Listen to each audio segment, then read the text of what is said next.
Bonsoir, je suis venu encore ce soir pour vraiment vous souhaiter déjà une excellente soirée qui commence. Et bonsoir pour ceux qui sont dans la soirée, bonjour pour ceux qui sont réveillés. Je voudrais encore partager un moment avec vous et parler un peu d'un sujet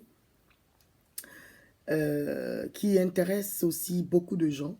Un sujet assez intéressant quand même parce que beaucoup aujourd'hui sont dans les églises et puis on te donne une prophétie, on te dit voilà femme, tu vas aller de l'avant, tu vas réussir ta vie, tu vas être une femme de puissance. Il y a des hommes, on leur dit voilà, tu vas faire ceci, tu vas faire cela. On te donne la prophétie, on te donne la parole du Seigneur. Et parfois, certaines personnes, malgré les paroles qu'on leur a données, décèdent, meurent en cours de chemin et puis les gens se posent des questions. On se demande, mais comment se fait que cette personne est décédée en cours de chemin alors qu'il était dit sur la vie de la personne qui devait être, je ne sais pas moi, une chantre internationale, un grand serviteur de Dieu et plein d'autres situations. Dans mon parcours, j'ai vu des personnes comme ça qui sont décédées alors qu'ils étaient, la parole avait été déclarée sur leur vie. J'ai vu des personnes, des femmes et des hommes qui sont décédés alors qu'il y avait eu des prophéties qui avaient été déclarées sur leur vie. Dirons-nous que ces prophéties ne sont pas exactes? Non, loin de là. Et ces prophéties sont exactes pour la plupart. Mais dans le parcours de la personne, parfois, il peut y avoir des erreurs ou des attitudes ou des choses qui ne glorifient pas Dieu, qui peut faire que la personne même écoute sa vie. C'est pas que Dieu écoute ta vie, mais la personne même écoute sa vie parce qu'il ne fait pas la volonté de Dieu, parce qu'il ne marche pas selon le plan parfait que Dieu a dessiné pour lui. Alors, je vais parler un peu de Judas. Judas, la tribu de Judas. Judas, le quatrième fils de Jacob et de Léa. Judas, Dieu l'a béni. Au travers de la bouche de son papa Jacob, lorsque Jacob mourait, il a béni son fils. Il a dit, Judas va recevoir des hommages de ses frères. Il a dit, Judas il sera la nuque, il verra, sa main sera sur la nuque de ses ennemis. Il a dit, Judas, ses fils vont se prosterner devant lui. Il a dit, Judas est un jeune lion. Judas était Judas de la royauté. Et il a dit beaucoup de choses sur la vie de Judas. Je ne vais pas tout vous citer, mais vous trouverez ça dans le livre de la Genèse 49. Et vous allez voir ça à partir du verset 8. Toute la déclaration de la bénédiction pour ceux qui sont chrétiens que Dieu a donné à la vie de Judas. Et Judas, donc, a été béni par son père. Et dans son parcours, lorsqu'à un moment, il avait quitté son père, il a rencontré une Cananéenne, une femme. Et cette femme a eu 2 enfants avec lui. Je ne vais pas m'étaler là-dessus, mais les 2 enfants qu'elle a eu avec lui ont commencé en un mot de façon crue, se masturber. Et il jetait la semence de Dieu par terre, alors qu'ils étaient mariés avec des femmes.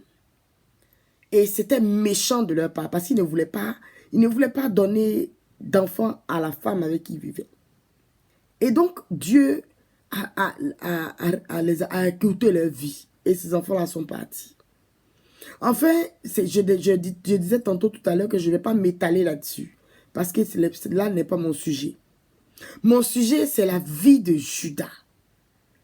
Alors, quand tu l'assimiles à ta vie aujourd'hui, tu l'assimiles à la vie de beaucoup de personnes au jour d'aujourd'hui, comme Judas a été béni de son père, comme Judas a eu la prophétie sur sa vie de ce qui devait être, de ce qui devait réussir, de ce qui devait arriver, il y a eu des choses qui se sont passées. C'est vrai, il a accédé à la royauté, il a accédé à beaucoup de choses qui lui avaient été déclarées dans sa vie. Mais dans son parcours, il y a eu des des erreurs. Il y a eu des erreurs dans son parcours et qui a provoqué des problèmes également. Alors je disais comme ça que je voulais assimiler la vie de Judas à notre vie d'aujourd'hui. Tu es dans une église et puis on te dit que tu vas être une chantre internationale. Tu vas être prédicatrice de la parole de Dieu. Tu vas être une commerçante internationale. Tu vas être. On te donne la parole de Dieu sur ta vie. Et pendant ce temps, toi, on t'a donné la parole au lieu de rester au pied du maître pour chercher à savoir comment est-ce qu'il veut que tu accomplisses la grâce et la bénédiction qu'il a déclarée sur ta vie. Toi, tu vas faire quoi? Tu vas te mettre à faire tout et n'importe quoi, à chercher des solutions par tes propres moyens. Tu vas chercher à réfléchir par ta propre volonté. Tu vas chercher à aller ça et là, cherchant des solutions pour accomplir. Toi, tu vas aider Dieu. Personne ne peut aider Dieu. Personne ne peut aider Dieu. Le temps de Dieu est le meilleur pour tout et chacun d'entre nous. Que ce soit chrétien et que ce soit païen. Dieu est le Dieu de tout le monde. Il est le Dieu de tout le monde. Et sa volonté, c'est que tout le monde le connaisse et soit en paix avec lui. Alors pour toi qui es enfant de Dieu, lorsque la parole t'a été donnée, lorsqu'on t'a dit que tu vas être tu vas avoir une grâce, une bénédiction qui va arriver dans ta vie, reste au pied du maître. C'est juste une petite parole pour essayer, je ne vais pas rester longtemps, mais vraiment attirer votre attention. Reste au pied du maître. Ne te disperse pas. Reste au pied de celui-là même qui est capable de t'apporter la bénédiction réellement. Reste à ses pieds et commence à prier véritablement. Commence à te disposer. Commence à chercher sa face pour lui demander la direction pour rentrer dans ta destinée. Pour lui demander la direction pour rentrer dans le plan parfait qu'il a dessiné pour toi. Ne commence pas à te disperser. Ne commence pas à écouter les propositions ça et là. Mais reste au pied de celui qui a dit que tu vas être ceci, qui a dit que tu vas être cela. Pour celui qui est païen, tu marches dans ta vie, tu marches, tu fumes la cigarette. Tu es devenu une cheminée ambulante. Tu fumes la cigarette, tu bois de l'alcool. Tu crois qu'il n'y a pas un Dieu. Tu crois qu'il n'y a pas un créateur. Et tu marches comme ça. Tu ne sais pas, que ta vie peut être écoutée par la cigarette. Tu ne sais pas que la cigarette, bien que ce soit marqué en gros, d'autres trouvent le moyen d'aller quand même fumer la cigarette. Mais la cigarette, ça tue. Ça te détruit les poumons à petit feu. Tu bois l'alcool. L'alcool détruit ton foie. Mais tu continues à le faire. Tu n'écoutes plus. Quand on te parle, tu te dis, non, il faut bien mourir de quelque chose. Et tu vis ta vie n'importe comment. Tu vis ta vie n'importe comment. Tu ne tiens pas compte qu'il y a quelqu'un qui t'a créé. Tu ne tiens pas compte que le corps que tu as ne t'appartient pas. Tu ne prends pas acte du fait que la respiration que tu as n'est pas à toi. Et que cette respiration peut s'arrêter du jour au lendemain. Et pourtant, on voit dans les hôpitaux des gens qui sont là et qui cherchent à ce qu'on les aide à respirer. Qui prennent des appareils pour respirer. Mais pourtant, les gens vivent comme ils veulent. Les gens ne cherchent pas à connaître la volonté de Dieu. Tu fumes, tu bois, tu te dépraves. Tu ne sais pas qu'il y a un Dieu qui t'a créé. Oh, je vais attirer ton attention. Toi qui ne connais pas encore le Seigneur. Jésus-Christ est mort pour toi. Jésus-Christ a payé le prix pour ta vie. Jésus-Christ s'est donné à la croix pour que tu sois sauvé. Pour que tu ne sois pas esclave de quelque chose. Mais lorsque tu fumes la cigarette, tu n'as pas remarqué que tu es esclave de cela. Tu ne peux plus t'empêcher de fumer. Tu ne peux plus t'empêcher de boire. Il faut que tu boives un verre avant de dormir. Tu ne peux plus t'empêcher de fumer la cigarette. Il faut que tu fumes. C'est devenu une addiction pour toi. Et même pour t'en séparer, ça devient un problème. Il faut remarquer qu'il y a un problème. Il faut constater toi-même qu'il y a un problème. Donc, je vais attirer ton attention ce soir. Et toi qui es enfant de Dieu, dans ton parcours, quand Dieu te donne une révélation au travers de la bouche de quelqu'un, ne cherche pas par tes propres moyens à réussir quelque chose. Ne cherche pas par ta propre pensée à faire selon ta volonté. Parce que tu risques de t'arrêter en cours de chemin. Oh oui, tu risques de t'arrêter en cours de chemin. C'est malheureux.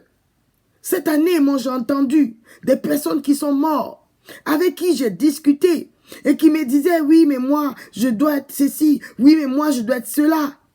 Et finalement, j'ai appris le décès de ces personnes. J'ai eu mal au cœur. J'ai eu mal au cœur. Parfois, c'est pas que le temps, c'est pas que Dieu a décidé de te prendre. C'est pas que ce soit ton temps pour partir, mais toi-même, par tes propres actions, tu écoutes ta vie sur la terre.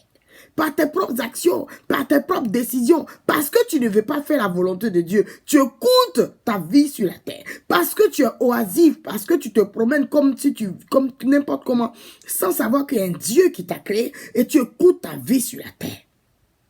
Parce que tu décides de marcher selon les désirs de ta chair, selon tes pulsions, tu écoutes ta vie sur la terre. Alors oui, je vais attirer ton attention un petit peu. Réfléchis un peu avec moi. Et puis examine-toi. Est-ce que la vie que tu mènes au jour d'aujourd'hui, quand tu dors, tu es en paix, toi qui ne connais pas le Seigneur, et toi qui connais le Seigneur, est-ce que depuis où tu as cherché à vouloir faire les choses par tes propres moyens, tu as réussi? C'est la bénédiction de l'Éternel qui enrichit et qui ne se fait suivre d'aucun chagrin. Alors restons à ses pieds. S'il a dit que tu dois être une grande prédicatrice, ne cherche pas à commencer à aller ouvrir une église. Attends le temps de Dieu. Attends le temps de Dieu. S'il a dit que tu veux être une chantre internationale, ne commence pas à aller te faire remarquer ça et là, à parcourir les églises alors que tu n'es pas encore atteint là où le Seigneur te veut. Beaucoup se précipitent. Et dans la précipitation, ils entraînent du monde, ils drainent du monde avec eux. Dans la précipitation, ils tuent des âmes. C'est ça le problème. Dans la précipitation, quelqu'un qui n'est pas prêt est un danger pour l'autre. Il apporte le malheur. Il apporte la maladie. Et dans la maladie, il y a le malheur. Et le malheur, ça te conduit à la mort. Attention. Calmons-nous un peu. Restons dans le calme. Et attendons le plan de Dieu. Ne nous agitons pas. Dieu n'est pas dans l'agitation. Il est dans le calme et la tranquillité. Il est dans le calme et la tranquillité. Il aime agir et il aime prendre son temps. Ce que nous, on croit que c'est pressé là. Lui, avec lui, c'est pas pressé. Il prend son temps pour accomplir parfaitement toutes choses dans la vie de quelqu'un. Parce que si il te donne des millions alors que tu n'es pas prêt d'avoir des millions, tu risques d'aller faire tout et n'importe quoi avec ces millions-là. Alors parfois, certaines personnes m'ont dit non, moi je veux une grosse voiture, hein. Je suis béni de Dieu, je dois... Mais il faut te calmer. Peut-être la voiture, là, si tu montes dedans, tu vas aller mourir, te faire un accident. C'est pour ça que Dieu ne t'a pas encore donné. Alors si tu demandes quelque chose à Dieu qui ne t'a pas encore donné, il faut te calmer. C'est parce qu'il te connaît mieux que toi, tu ne te connais. Il sait ce qui est bon pour toi. Il sait en temps nommé et à l'heure à laquelle il doit agir pour te donner ce dont tu as besoin. Ne te presse pas. Reste tranquille et reste à ses pieds. Et pour toi qui n'as pas encore connu le Seigneur, je t'en prie, examine-toi. Je t'en supplie, viens à Christ. Parce que c'est lui seul qui peut te donner la vie. La vie que tu mènes aujourd'hui, que tu crois être la vie, n'est pas la vie. Les boîtes de nuit, les sorties ça et là, c'est pas la vie. C'est pas la vie. Parce que toutes ces choses-là s'arrêtent. Toutes ces choses-là, lorsque tu ne respires plus, lorsque tu es sur un lit d'hôpital, ça s'arrête. C'est quand on se retrouve à l'hôpital qu'on constate que la vie de l'homme n'est rien. Que nous ne sommes qu'une enveloppe. Mais tant que tu n'es pas encore à l'hôpital, tu as l'impression que tout se passe très bien et que tu peux te permettre de faire ce que tu veux de ton corps. Alors que le cancer fait ravage aujourd'hui. Alors que d'autres maladies surgissent ça et là. Ressaisissons-nous. Arrêtons de faire tout et n'importe quoi. Comme si nous nous appartenons. La respiration que tu as ne t'appartient pas. En un claquement de doigts, tu peux ne plus te réveiller le matin. Alors donne ta vie à Christ, s'il te plaît. Donne ta vie à Jésus. Parce que c'est lui la solution. C'est lui la véritable vie.